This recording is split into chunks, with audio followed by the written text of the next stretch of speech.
Bienvenue dans votre podcast togolais. Aujourd'hui, je vais vous parler du certificat de nationalité. En effet, je vous parle de ma vie au Togo, mais je vous parle aussi un petit peu de l'administratif, de comment on fait les papiers et tout ça. Donc, je vais vous expliquer c'est quoi les démarches et comme toujours une réflexion sur qu'est-ce que ça veut dire, l'importance et tout ça. Et pourquoi pas peut-être des pistes d'amélioration parce que, comme je le dis et je le répète toujours, j'aime le Togo, j'aime ce pays comme j'aime une femme. Et quand tu aimes quelqu'un, bah, tu peux toujours lui dire bon, c'est quatre vérités. Alors, c'est quoi le certificat de nationalité? C'est un certificat qui atteste de la nationalité togolaise, c'est-à-dire que tu ne peux l'avoir que si tu es togolais. Ce certificat est demandé pour faire ta carte d'identité ou bien ton passeport. C'est-à-dire que, voilà, pour ta carte d'identité, vérifie que tu es togolais, il faut que tu aies les papiers. Alors, la démarche. Alors, les pièces communes à toutes les options. La déclaration de naissance du demandeur ou toute autre pièce en tenant de lieu, original plus copie conforme. C'est-à-dire qu'on va te demander l'original de ta naissance plus une copie conforme à l'original, c'est-à-dire l'administration va te dire ce papier est conforme à l'original. Pourquoi? Parce que l'original et la copie, ils vont les comparer, bon, même si ça a déjà été fait, donc c'est une perte de temps. Et puis la copie, bah, ils peuvent la garder.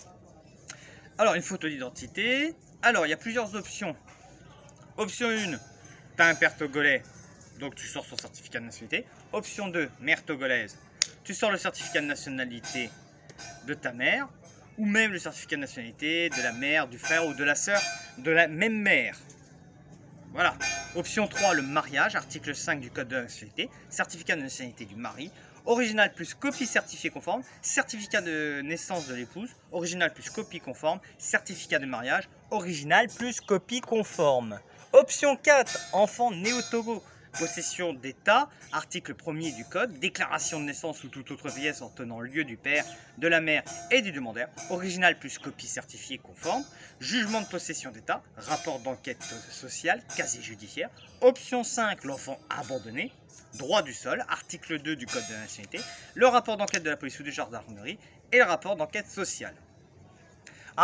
Option 6, les enfants nés au Togo. Il y a la naturalisation aussi, ça c'est l'option 7. Le duplicata, alors le certificat de nationalité perdu ou détruit. Alors il va falloir une copie du certificat perdu ou détruit, plus une déclaration de perte ou de destruction, plus le double des archives ou à défaut les certificats de nationalité du père, du frère, de la sœur, du même père. Changement de l'ancien certificat de nationalité, alors il y a l'original de l'ancien. Pour tout dossier, joindre la copie du jugement rectificatif s'il y a lieu de transcrire le jugement supplétif de reconstitution et autres, et porter mention des modifications au dos des actes rectifiés. Parce que là aussi, je vous apprends un truc au Togo, il y a énormément de soucis avec les papiers administratifs. Les mecs, ils écrivent avec le cul dans les administrations, donc il peut y avoir des fautes et donc demander des corrections.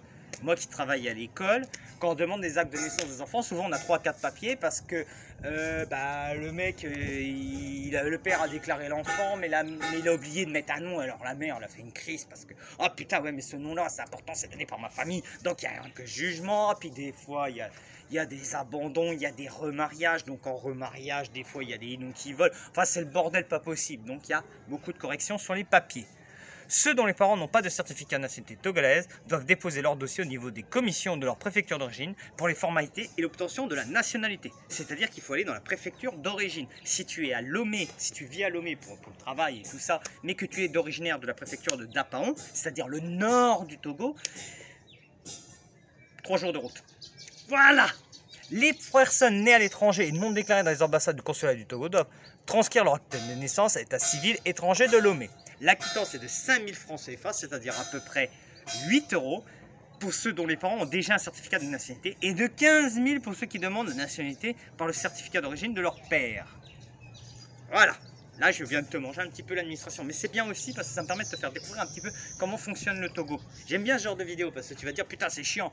Ouais c'est chiant mais c'est génial parce que tu rentres à l'intérieur. Alors, problème et réflexion. Un des énormes problèmes du certificat de nationalité, c'est que c'est marqué sur ton acte de naissance, le lieu de naissance de l'enfant. C'est marqué. C'est marqué. Sur le certificat de nationalité de ma femme, c'est marqué qu'elle est née à Blita, au Togo. C'est-à-dire que tu as un papier qui dit qu'elle est née au Togo, donc droit du sol. Elle est née sur ce lieu. que ses parents vivent au Togo et je suis sûr que si tu regardes l'acte de naissance de ses parents, il y a la preuve comme quoi ses parents sont togolais parce que c'est marqué dessus. C'est un énorme problème, c'est-à-dire qu'on empile les papiers. Normalement, avec un acte de naissance un peu refait, on pourrait éliminer ce papier-là. Hein. La durée pour l'obtenir, alors là, ça dépend, c'est la foire à la saucisse. Soit tu pars sur une durée de 3 mois, si tu as de la chance, si tu connais des gens et tout, qui peuvent t'aider, peuvent te faire passer et tout. Mais il y en a certains, leur certificat, ça fait 1-2 ans que les papiers sont là-bas. C'est-à-dire que pendant 2 ans, ton acte de naissance, qui te permet de faire certaines démarches, notamment te marier, enfin beaucoup de papiers, ben pendant 2 ans, c'est bloqué dans un service. Et donc, c'est un peu la merde. Il y a un empilement administratif parce que tu as déjà ton acte de naissance, puis il y a plus un certificat de nationalité. C'est vraiment un gros empilement administratif et il faudrait une simplification parce que tous ces agents administratifs qui sont mis au service du certificat de nationalité pourraient être mis ailleurs parce que l'administration est véritablement le poumon d'un pays. Hein. C'est là où on voit la présence de l'État, c'est là où on voit sa politique de planification, d'organisation, d'aménagement du territoire. Et donc le certificat de nationalité pose énormément de problèmes à l'heure actuelle, mais il n'est pas question de le réformer au moment où je tourne cette vidéo, le 27 décembre 2021. Donc voilà. J'espère que cette vidéo a été informative pour vous, que vous avez vu beaucoup de choses. J'espère que ça vous a plu. Si vous avez des questions, des corrections, je suis là dans les commentaires et vous pouvez commenter entre vous. Hein. Me dire comment ça se passe dans les autres pays africains, ça m'intéresserait énormément. Voir comment ça se passe au Bénin, au Ghana, au Côte d'Ivoire, enfin ailleurs sur le continent. Si vous avez aimé la vidéo, les réseaux sociaux, like, partage, une petite pub, ça fait pas de mal. Je vous souhaite une bonne fin de journée. Ciao!